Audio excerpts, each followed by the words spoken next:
I hope you've seen this before and taken bits and pieces of other videos, but I wanted to introduce you to the fastest way to build food plots and to plant food plots on your land. And this was born out of, 25 years ago of wanting to be efficient. Back in the day, it would take me to plant 8.5 acres up in the UP of Michigan between changing equipment on my tractor, tiller, PTO on a broadcaster, and drag, going back and forth, sprayer. It would end up taking me about 16 to 18 hours to plant 8.5 acres. And that would be a straight planting shift of going back and forth, and food plot seed, fertilizer, lime, everything. Just took a long time.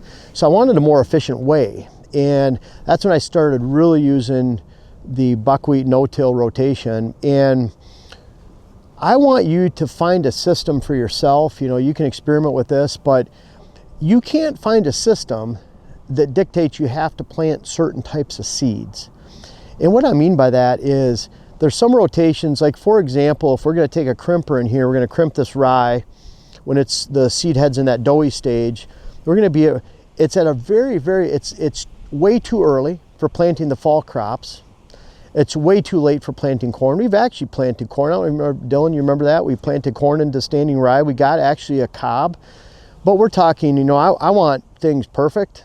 And it was more like 20% yield. And for what you put into it, it was a complete waste of time. It was cool to do and say, hey, I grew a cob by just throwing corn into rye and crimping it over, but kind of dumb in the end. I mean, it's cool to say you did something. It's another thing to say you did something and it was successful and to hang your hat on it.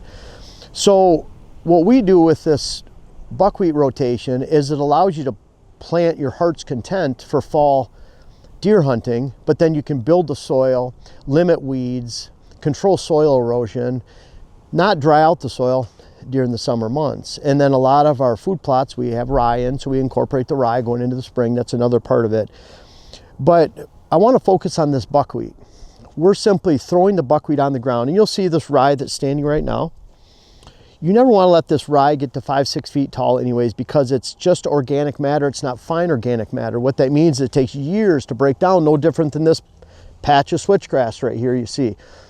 That right there, if we were incorporating that into the soil, we're going to manage this for decades. We don't care. We want it to keep growing switchgrass. And you see how well it's doing here. It's just a screening strip. We've even mowed part of it right here, but look how tall this is right here.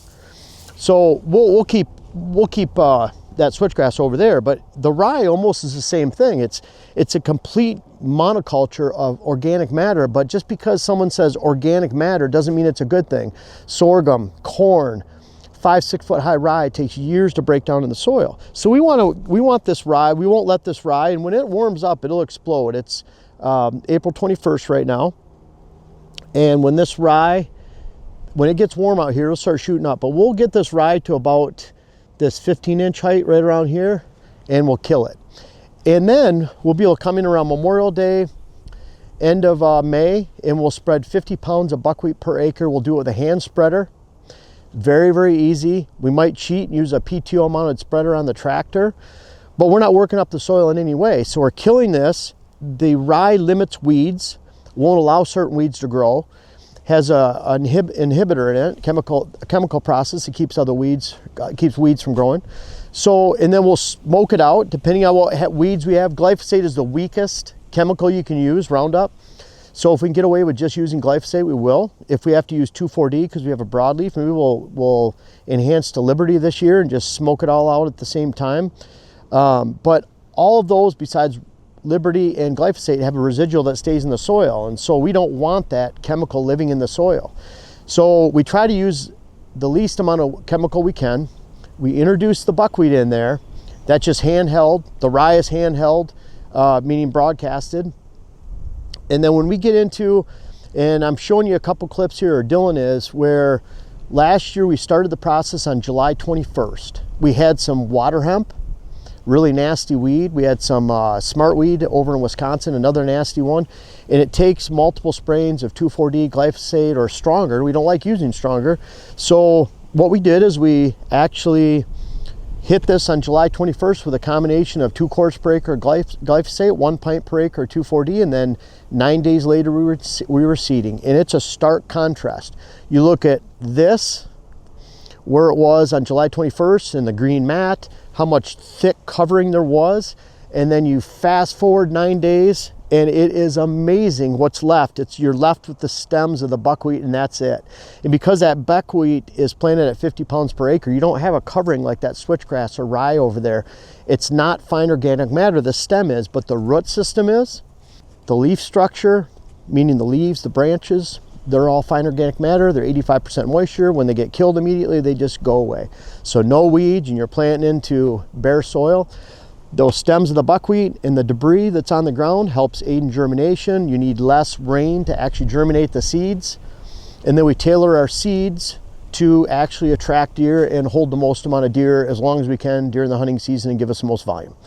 So, which is a constant rotation. If you're up north, you might want to do one thing. In the ag area where we're at, you might do one. If you're in heavy ag area, you might do another thing. So for that, we're planting our food plots fast, kind of going back to the UP of Michigan days, 16 to 18 hours to plant 8.5 acres by myself. When I'm out here in that situation, it was 6 hours by just going in, spraying, seeding, rolling, fertilizer. So I cut that drastically. And then we found along the way, the reason I did that in the first place is I was building soil. And so it cut my fertilizer costs to 1/3 of what it was just by constant frequent rotations. I couldn't afford to put the 600 pounds per acre, so I had to only put 200. Pretty soon the soil test was recommending 175 because of those constant rotations. So there's a lot of other good things to happen from it, but for the speed of food plotting, we would come all the way down from the UP of Michigan, drive 7 hours. We'd have 56 hours in travel for 4 times to come down and do that. But when we were on the food plots, between our spraying and seeding and fertilizer, we'd only have about 13 hours total of actual field time of doing everything.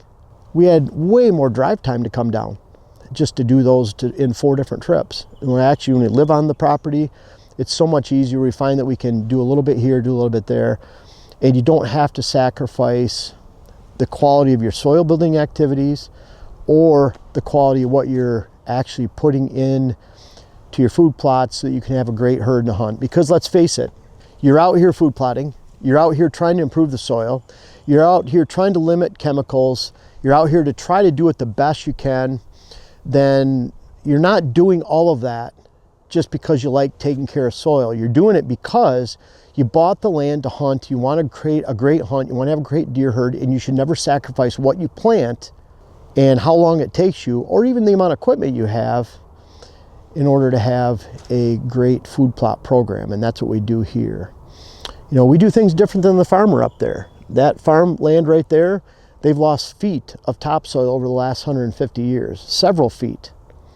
We're not going to lose any topsoil here because we never till, we never disc, we never plow. That saves us a lot of time. We want to even buy a big tractor this year. We want to move our rednecks around. We want to be able to use the pallet forks for getting shipments in for our seed company.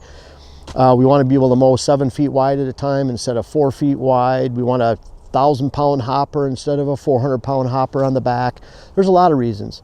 But the bottom line is we're going to have good food plots. We're not going to spend a lot of money doing so, and it's going to happen fast. And we're going to have food plots that rival or beat our neighbors that have actually heavy equipment out here that are planting. So I hope you can take some cues from this, but really look back to those videos of what we're doing on July 21st, fast forwarding 9 days to what we did on July 30th. So July 21st to July 30th, sorry. But in that 9 days, just how drastically the covering of this buckwheat takes shape and what it looks like and how that relates to how you can plant. It can be really fast. And I'll say, like, even a hand spreader, people look at it like, oh man, a hand spreader, that's going to take forever to spread this. Well, do you realize, like on this strip right here, this is only 2 to 3 strips as fast as we can walk this 200 yards right here. That's it. So when you're walking and you're spreading 12 feet at a time, it's faster than you can mow your lawn with a 0 turn, whatever. You're spreading seed over this very quickly.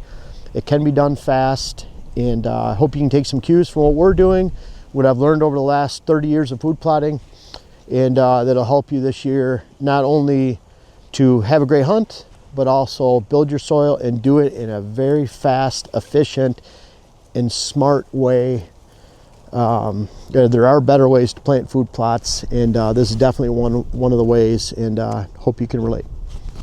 Hey guys, thanks for watching the video all the way to the end. I really want to remind you about our food plot seed company, Pure Wildlife Blends. I even have clients that don't realize we have our company, but the food plot seed blends are flying off the shelves, and that's a great thing, and that always happens this time of year. I encourage you to check out everything. Again, purewildlifeblends.com, links in the description. But at the same time, we always carry inventory. So if you are the type that puts it off to the last minute, order it in July, we'll have it. But in the meantime, check out purewildlifeblends.com. We have a lot of different seed blends, pollinator blends, wildlife blends, switchgrass, everything that you need to plant great food plots and great wildlife plantings this season.